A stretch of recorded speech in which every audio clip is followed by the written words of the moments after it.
电影进我口，档次全都有。大家好，我是阿星，今天给大家介绍一部特别的丧尸电影《天赐之女》。故事一开始，一些二代小丧尸坐在轮椅上，四肢都被束缚了起来，因为他们的母亲都在怀孕期间感染了病毒，所以这群孩子生下来后虽然还存有人类的意识，但是却带有嗜血的丧尸本性。在正常情况下，他们看起来与普通孩子无异，但如果你在他们面前露出手臂，他们瞬间就会变得食欲大开，躁动不安。由于这些二代丧尸体内存有人性的知觉，所以他们成了人类研究治疗丧尸的对象。他们被关在了封闭的碉堡中，每天都接受着各种文化知识的熏陶。这一群小丧尸中有一个非常有礼貌的小女孩酸菜，她与别的丧尸不同，不仅智商和情商双高，还很活泼，几乎可以说她就是一个正常小孩。酸菜经常在女老师的训练课堂上举手发言，一来二去，女老师注意到了她，也非常的喜欢她。虽然这座人类赖以生存的碉堡看起来很安全，但是在碉堡的外围上却布满了丧尸，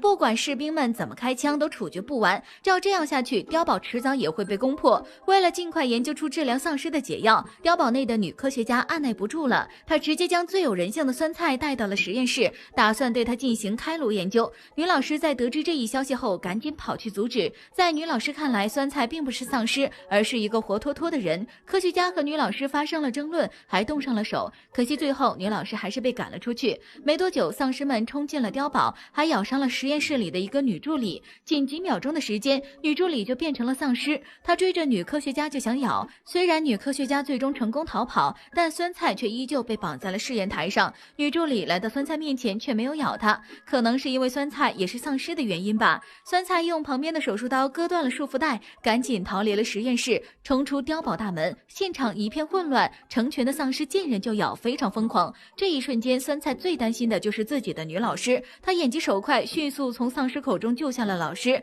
然后伙同老师、科学家和2名士兵驾车，快速逃离了碉堡，躲进了山林里。几个人好不容易有了点歇息的时间，却因其中一名士兵擦枪走火，开了几枪，再次引来大批丧尸。而该名士兵在与丧尸决斗的过程中被咬伤，结局可想而知。之后剩余的人继续开始逃亡的路途，他们逃到了一座荒城中，里面也是大片大片的丧尸，不过这些丧尸都站着一动不动，就好像是一群没有被激活的机器人。4人悄悄地穿过丧尸群，找了一间房子，打算在此休息。他们站在楼上，看着楼下数不清的丧尸，觉得一定要把这些丧尸引开才能安心。于是酸菜主动提出由自己前去。酸菜换好衣服，独自一人来到丧尸群中。10多分钟后，丧尸抱着一条狗，用狗狗成功地引开了丧尸。虽然酸菜帮助了大家，但众人为了安全起见，还是决定将身为丧尸的酸菜给绑起来。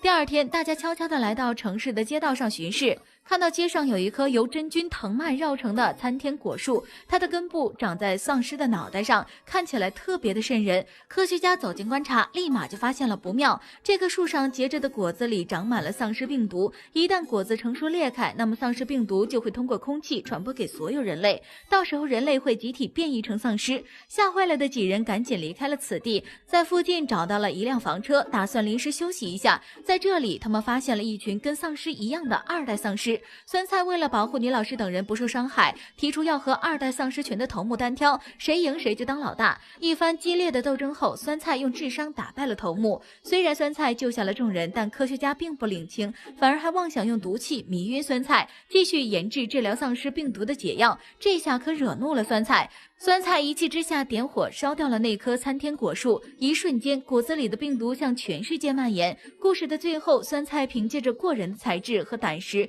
当上了丧尸群的女王，而包括女科学家在内的所有人类都被感染成了丧尸，只有女老师一人被酸菜放过。电影结束。好了，以上就是本期阿星谈电影，下期节目同样精彩，小伙伴们记得关注观看哦。